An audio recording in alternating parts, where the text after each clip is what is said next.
આઈ જો કબાટ જેવી સ્ત્રી. વેલકમ કાકી. એટલે આ કેમ આવી લાલ ઘૂમ મોડું છે? બ્યુટી પાર્લર માંથી આવીને ફેશિયલ ને થ્રેડિંગ ને બધું કરાયું. એટલે પણ આવી ઝગમગ સાડી પહેરી લાલ ઘૂમ મોડું, આ કોક વોલપેપર પર સૂરજ આથમતો હોય એવું લાગે છે. બહુ સારું. આમ આઈ જો. એટલે આમ માથે આ કપાળ પર માણસને કઈ રીતે સોજો આવે? અરે ઢીમચું થઈ ગયું છે. રિક્ષામાં આવતી હતી, ડ્રાઈવરે ગીત દઈને એવી બ્રેક મારીને મીટર માથે ભટકાયું, ઢીમચી નીકળ્યું માથે. શું કામ પણ તું આવી દોડા દોડી કર્યા કરે છે? અરે કહું તો છું, બ્યુટી પાર્લર માં ગઈ હતી, મસ્ત ફેશિયલ કરાયું.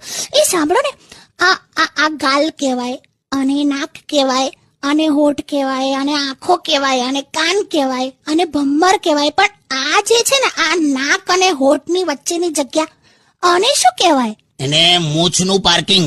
શું મૂછનું પાર્કિંગ? એ છોકરાઓ માટે હોય, છોકરીઓ માટે થોડું હોય.